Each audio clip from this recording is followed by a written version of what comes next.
Halo teman-teman, perkenalkan saya Deti Demarcisila. Saya mahasiswa Universitas Nusa Cendana, Fakultas Keguruan dan Ilmu Pendidikan, Program Studi Pendidikan Guru Sekolah Dasar semester 5, kelas G.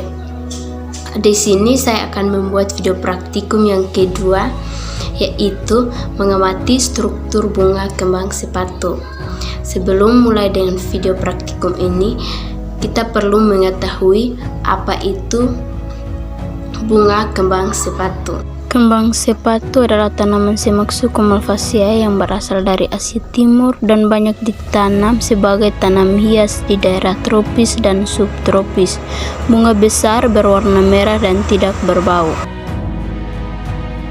Tujuan praktikum adalah melalui praktikum ini diminta untuk mengamati struktur bunga kembang sepatu. Kompetensi dasar 3.1 membandingkan cara perkembangbiakan tumbuhan dan hewan. 4.1 menyajikan karya tentang perkembangbiakan tumbuhan. Subindikator yang pertama melakukan praktikum tentang mengamati bunga pada bunga kembang sepatu. Yang kedua menyajikan laporan praktikum dengan menggunakan video. Alat dan bahan yang saya gunakan adalah yang pertama pinset, namun tidak ada pinset jadi saya menggunakan jarum. Yang kedua pisau silet, dan yang terakhir bunga kembang sepatu. Yang pertama tangkai bunga. Tangkai bunga berfungsi sebagai penyokong dan sebagai penghubung antar bunga dengan ranting. Tangkai bunga memiliki ukuran diameter yang berbeda-beda sesuai dengan jenisnya. Yang berikut dasar bunga. Dasar bunga atau reseptakel merupakan bagian tempat melekatnya mahkota dan komponen bunga lainnya agar tetap berada di posisinya. Meskipun tempat angin, secara tidak langsung dasar bunga menjadi pondasi yang terletak di ujung bunga setelah tangkai bunga. Berikut kelopak bunga. Kelopak bunga atau kelik merupakan bagian paling luar berwarna hijau seperti daun atau kecoklatan.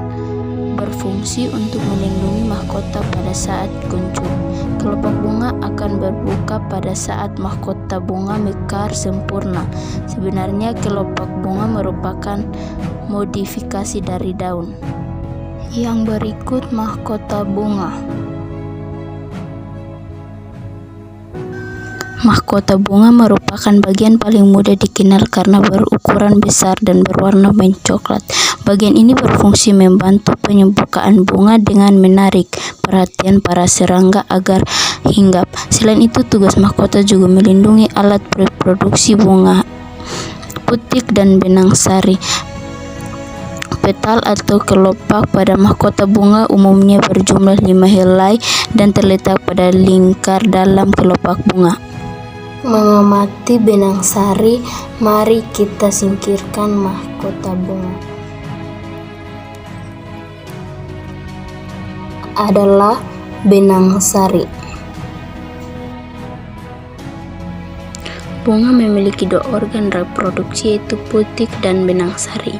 Bagian ini merupakan alat kelamin jantan yang terdiri dari anter atau kepala sari untuk menyimpan serbuk sari, polen atau serbuk sari untuk menyerbukan, dan filamen atau tangkai sari untuk membantu proses reproduksi. Benang sari bekerja dengan cara mikrosporangium dan sporohiploid, yaitu pelepasan serbuk sari. Dengan bantuan agen penyapukan seperti air, angin, atau serangga, kemudian serbuk sari menempel pada putik bunga yang sama atau lainnya. Itu adalah tangkai sari.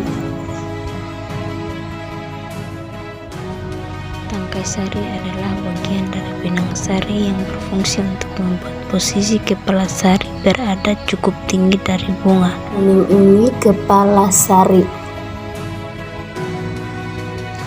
Kepala sari adalah bagian dari benang sari yang berisi serbuk sari. Serbuk sari adalah alat penyebaran sel jantan secara generatif. Ketika serbuk sari menempel pada kepala putik, maka akan terjadi pembuahan. Yang berikut adalah putik. Putik adalah bagian reproduksi betina dari bunga. Letak putik umumnya berada di tengah-tengah bunga.